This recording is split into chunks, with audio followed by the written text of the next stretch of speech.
Nagbabalik po muli ang inyong lingkod at nagbabalita ng mga balitang dapat nating malaman dito sa ating bansa. Ito ang Balitang Pambansa. Ating ngang matutunghayan sa channel nito kung ano ang nangyayari sa loob ng ating gobyerno at syempre tumutulong na rin sa ating mga mamamayan na malaman ang katotohanan dahil mayroon tayong karapatan na malaman ang tunay na nangyayari sa ating bansa. Ngunit bago natin panoorin ang balita, huwag niyo pong kakalimutan na mag-subscribe sa ating channel at pindutin ang notification bell para lagi kang maging updated sa ating mga bagong videos na ina-upload araw-araw. At sa ating mga solid viewers naman dyan ay maraming salamat naman po sa walang sawang pagsuporta. At syempre, huwag din pong kakalimutan mag-iwan ng like at i-share ang ating mga videos. At kung mayroon ka naman pang opinion, ang ating comment section ay bukas para sa inyong mga hinaing. Ito na nga mga kaibigan, ating panoorin ang buong video. Salamat po muli and God bless!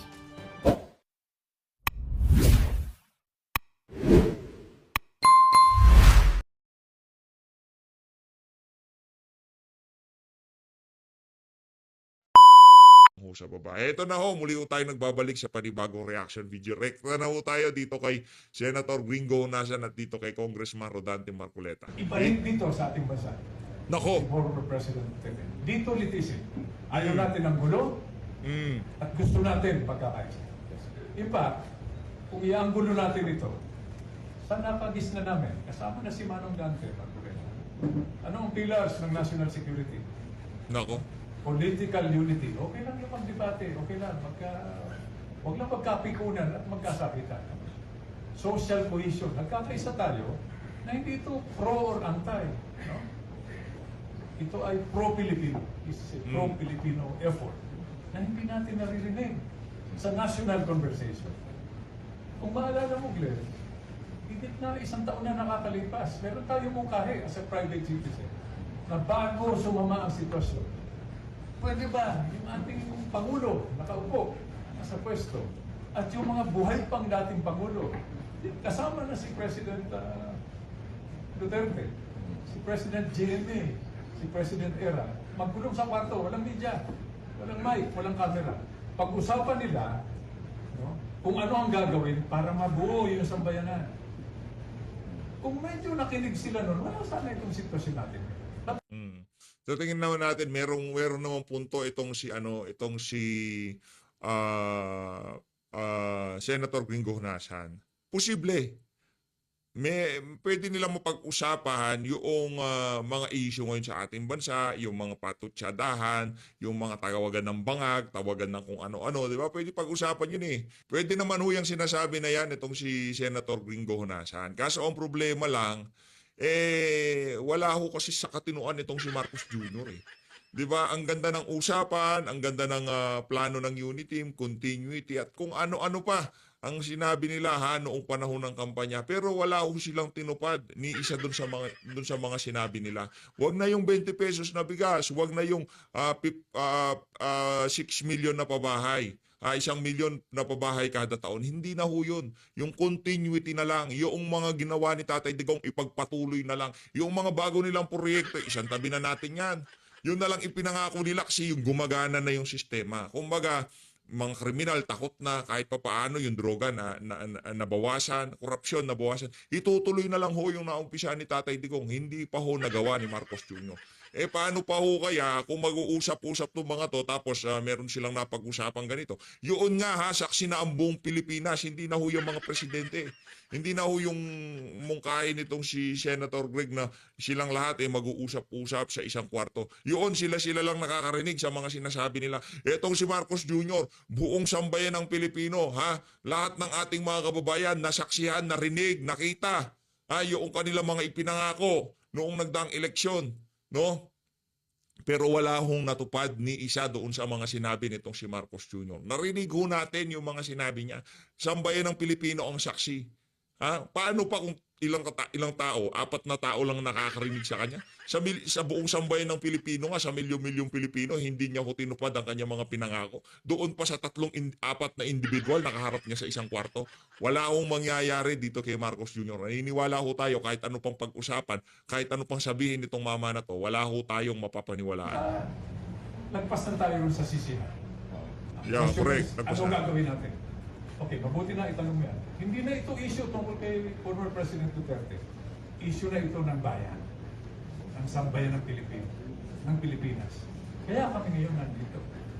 So balik tayo dun sa katanungan mo.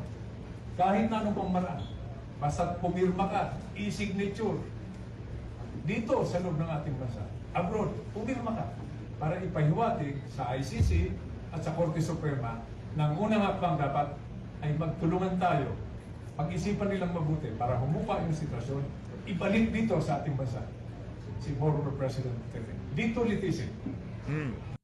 Napakaganda ho ng mungkahi na yun nitong si Senator Greg Honasan. Yun, pwede yun. Pero yung pag-uusap-usap, wala naman nung matinong sasabihin niya si Marcos Jr. At karamihan nung sa kanyang mga sasabihin, sa mga kausap niya, wala naman ho siyang tuto pa rin dahil nga sinungaling yung mama na yan. Dito tayo kay Aling Claire. Ito kay Binibining Maharlika. Claire din ho pangalan nito. Akala siguro ng administrasyon sila lang ang merong Claire. Meron din ho tayong Claire. Itong si Claire Contreras. Kung meron silang Claire Castro, meron ho tayong Claire Contreras. Ate Claire!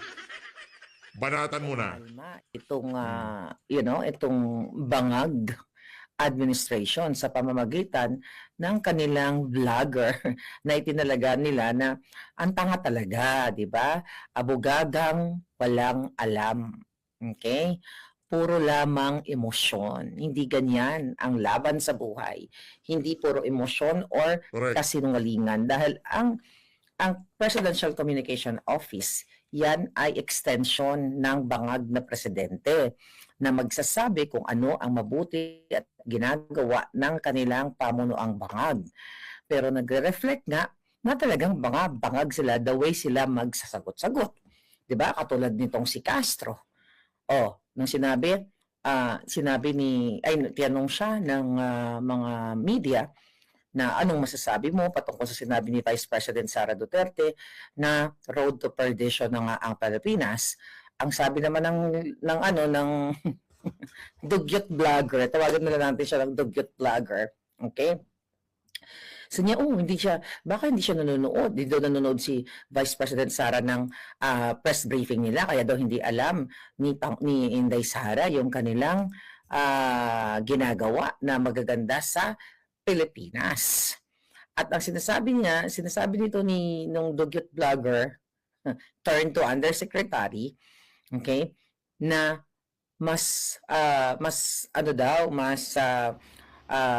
kung maging president, maging ang leader daw ay katulad ni Inday Sara, mas parang lulubog daw yung ating bayan natin. Ang tanong ko nga, mga kababayan, kayo yan, ano ba ang ginagawa ng bangag administration? Paangat ba ang kabuhayan ng sambayan ng Pilipino dito sa administrasyon na to? Tama naman kung sinasabi nitong si Claire Castro na kung si VP Sara ang magiging presidente, palubog ang Pilipinas. Ito ba, paangat ho ba tayo? Korupsyon, walang direksyon, ang tawag dito, bangayan sa politika. Wala ho talaga nangyayari sa Pilipinas. Kumbaga ngayong mga panahon na to, nandoon ho tayo sa estado na kung saan walang galawan, wala sa pagdating sa ekonomiya, pagdating sa infrastruktura, wala ho talagang galawan, ika nga. Status quo. Pambira talaga itong si Claire Castro. Pero yun natin. Nasabi ni dugyot vlogger, yung Malacanang, dugyot na abogagang vlogger, na parang alam mo tumutula lagi, na parang keso din tumutula-tula na ano tayo no mga kababayan, eto yung ganito, yung mga hindi siya sincere, hindi siya coming from the heart and coming from normal na tao pag sumagot. Okay? Kaya wag niyo na ikumpara sa akin yan, malayo yan. Kakain muna siya ng maraming polvoron. Magkapangalan lang sila. Pero hindi ho sila magkatulad. Itong si Binibining Maharlika, mas kumbaga mas matalas ho yan pagka bumalagbag. Okay, dahil wala yung paninindigan para sa Pilipino. Ini-echo niya lang yung kabangagan ng kanyang amo. Now, here we go. Ano ang nakikita ninyo na mga proyekto ng bangag? para masabi na tayo ay hindi papunta sa kadiliman, sa kahirapan, or sa karimlan. Kasi yun ang ibig sabihin. Imagine nyo, for the last, ito na lang taon na ito, from January, February, March na tayo ngayon. Ang laman ng kanilang press briefing ay Pangulong Duterte, Inday Sara, and vloggers. Yan ang kanilang achievements ng gobyernong ito. Ang gipitin tayong lahat. Ulitin ko, noong panahon ni Pangulong Duterte, deadma ang mga vloggers, mga dilawan, pulahan, o kung ano paman. Hindi yan nagkakaroon ng puwang everyday sa mga press briefing, and Spokes Harry Roque can attest to that, na hindi yan vision or mission or intention or goal ng gobyerno ni Pangulong Duterte na pagpapapatulan itong mga vloggers. Alright? Kasi ang hinatupag ng Pangulong Duterte kung paano niya paano magkaroon ng peaceful living ang mga Pilipino. Through that war on D. Kung paano gustong tuliin ni PRRD ang mga tax evader katulad ni Lucio Tan, Mylong, Dunkin Donuts, kung ano pa, para ibalik ang pera sa mamamayang Pilipino. Tuloy natin. Yan ang pinagkabalahan ni Duterte.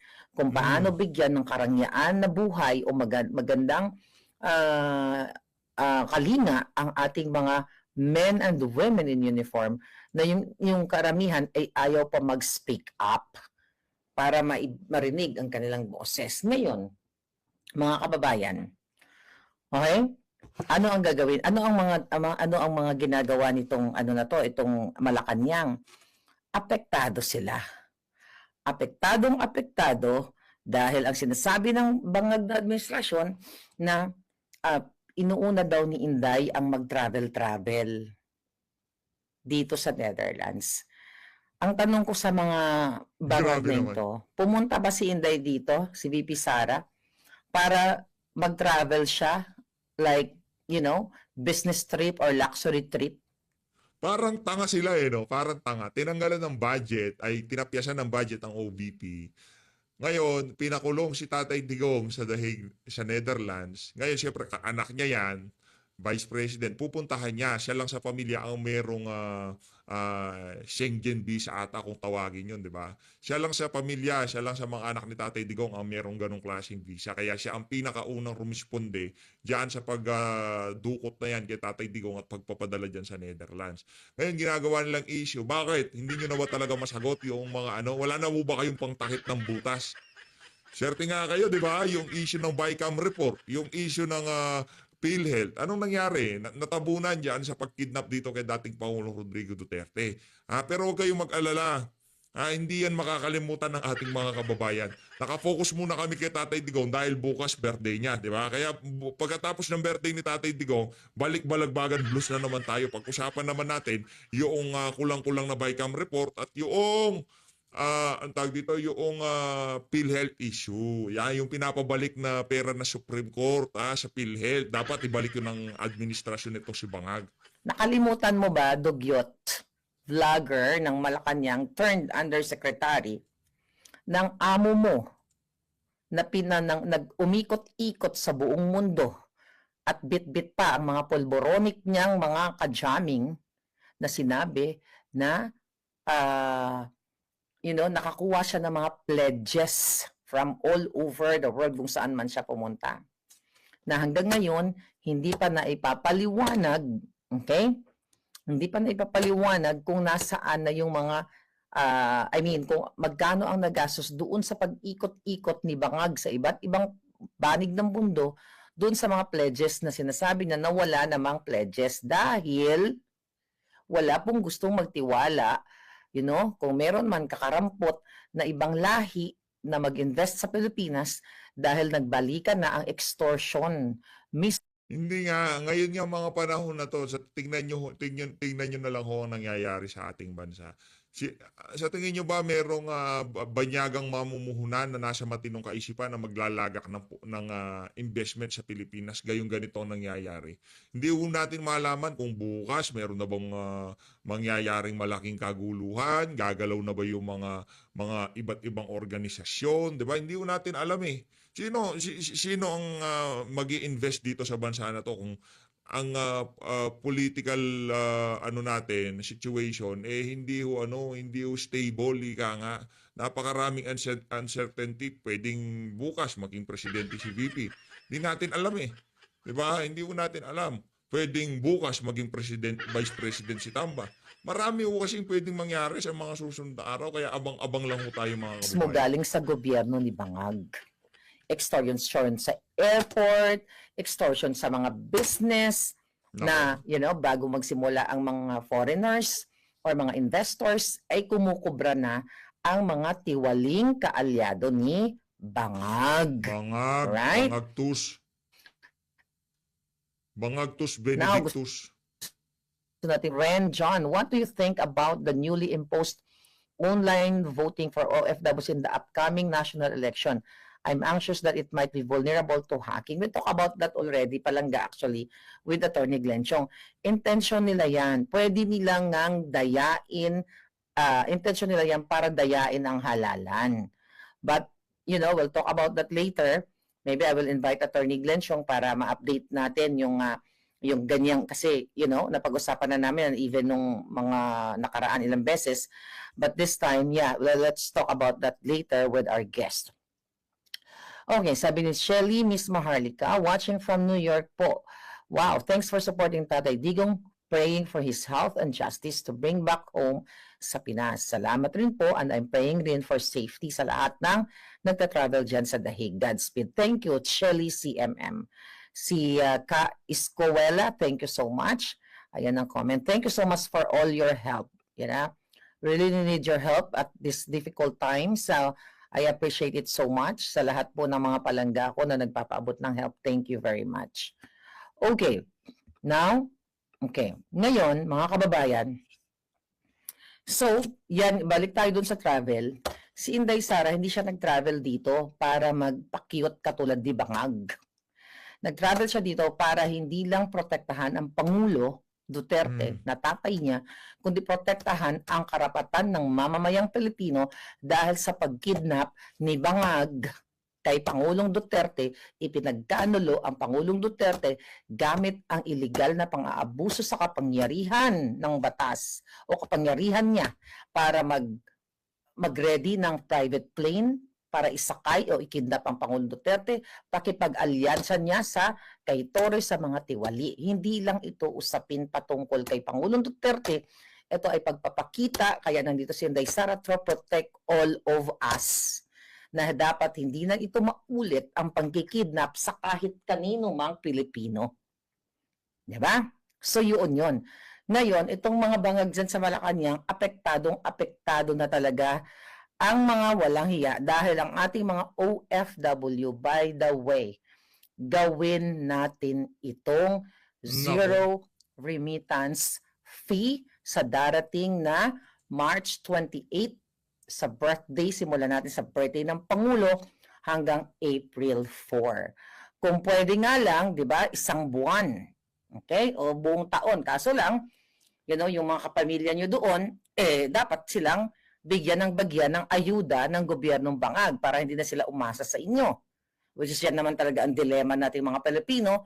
Kaya tayo nagpapadala ng pera sa Pilipinas dahil ang ibang mga kamag-anak natin walang ganong opportunity na makapaghanap buhay dahil nga instead na yung pera ng gobyerno ay ilaan para sa mga development projects or mga livelihood programs, ay hindi nila nilalaan, kundi ninanakaw nila at kumukuha sila ng kaperangkot na pang-ayuda para bilhin ang boto ninyo.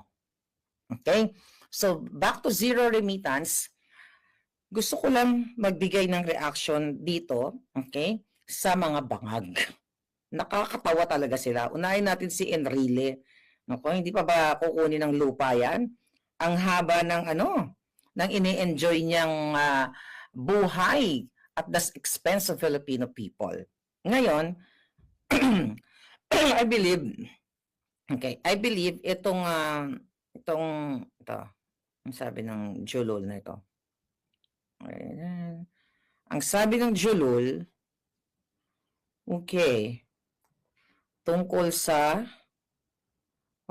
okay. Ang sabi niya, yan really patungkol sa zero remittance. Ayan na ho, Karapatan po ito ng matindi ka na. OFW at mga katulad ko na nagbibigay ng tulong. Alam niyo naman yan, random people ay nagbibigay tayo pa konti-konti. Karapatan namin kung magpapadala ba kami o hindi. Wala namang batas na nagsabi na dapat araw-araw, every other day, every week o every month, magpadala ka ng pera. As OFW, kunyari ako, pwede ko namang ipunin ang pera ko at bibit-bitin ko na lang pag uwi ko.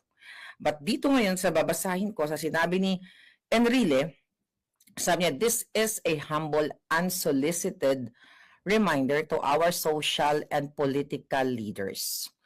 Whoever advised Filipino OFWs to suspend the remittance of their earnings abroad to the country should think many, many times about the adverse consequences of the advice to our OFWs.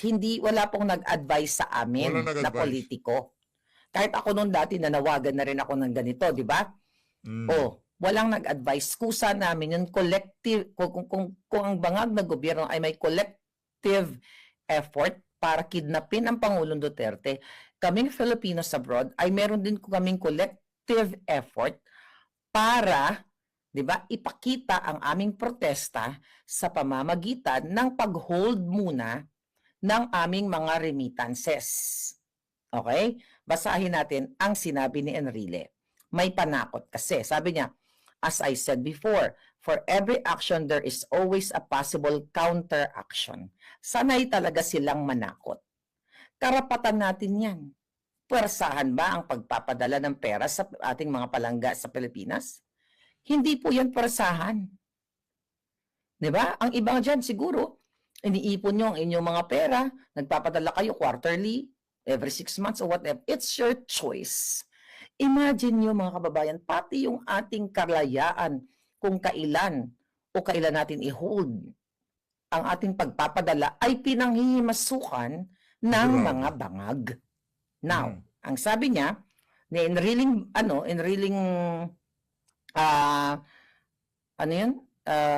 pa nakukuha ng lupa. Alright? Sabi niya, okay. Sabi ng Julul, nasa na yun? Okay. Sabi niya, as I said before, for every action, there is always a possible counteraction. If such advice is followed by some OFWs, what will happen should Congress, for instance, retaliates and cancel or also suspend the tax privileges of the OFWs that follow the advice. Nakita ninyo? But the targeting OFW, maliwanag pa sa sikat ng araw na tinatakot na po ang mga Pati OFW tinatakot na ngayon. kapag sumunod sa panawagan na huwag munang magpadala from March 28 to April 4 ay gagawa ng hakbang ang Kongreso para para bawiin yung mga tax o isuspendihin ang mga tax privileges ng OFW na susunod daw sa advice. Anyway, hindi porket ang isang OFW na hindi nagpadala noong March 28, 29, 30, 1, 2, 3, 4, ang ibig sabihin niya ay sumunod sila sa ating panawagan. Yung iba nga, hindi naman tayo kilala. Diba? Kung lahat, imagine niyo, tatargetin nila lahat ng listahan ng mga OFW sa POAA, kung saan man yung kanilang, yung mga list ng OFW na hindi nagpadala from March 28 to April 4, ay magre-retaliate sila gamit ang kapangyarihan ng Kongreso para bawiin o isuspendihin ang mga pribilehiyo ng OFW, retaliation or ganti nila dahil tayo ay nagpuprotesta na wag muna magpadala para ipakita sa gobyerno ni Bangag na marami talagang marami talagang sumusuporta sa panawagang ito to what? To show support na hindi tama ang ginagawa ng Bangag na administrasyon sa pangidnap kay Pangulong Duterte para ialay ang ulo ni PRRD sa banyaga. Ito yung ating panawagan. Hindi para tumbahin ang ekonomiya ng Pilipinas dahil ang tumutumba sa ekonomiya ng Pilipinas ay ang mismong Bangag dahil sa pagnanakaw nila, sa involvement nila sa smuggling, involvement nila sa kidnapping, at involvement nila sa lahat ng anomalya o pagnanakaw nila. So there's no way na ang OFW, me, you, na ang dahilan para i-destabilisa or itumba ang ekonomiya ng Pilipinas. Wala kaming kakayahan nun. Ang may kakayahan at patuloy na ginagawa ang buwaka ng inang Marcos Jr., si Lisa Tanas, silang dalawang partner sa kidnapping kay Pangulong Duterte at kay Sheena, kay distressed mother, sa pakikipagsabuatan ni Teddy Boy Locsin Jr., ng kanyang asawang si Marie Louie Barcelon, ang DFA, ang ISAF, at kung sino-sino pa. Ganito po sila mag-retaliate sa inyo o gumanti, mga OFW kung minamahal. Kasi yung mga Filipino na naka-base na talaga dito sa London, na they are citizen na dito sa mga lugar kung nasaan man sila, ay hindi yan maapektuhan. Pero ang target kayo, OFW, ganito gagantihan kayo at tatanggalin yung mga pribilehiyo na ibinigay ng gobyerno at more on panahon ni Pangulong Duterte ang talagang binigyan kayo ng matamang trato. Now, balikan natin yung sinabi ng Julul. Okay? Alright. Ang sabi pa niya, kapag daw, kung sino man daw ang sumunod sa panawagan na ito, ay pwede nga tayong balikan o, mag-retaliate itong kongreso na ito, mga kongreso. Sabi pa niya, really, the OFWs are income tax free on their earnings abroad. Is it true? Income tax free ba talaga kayo dyan? They do not pay travel taxes.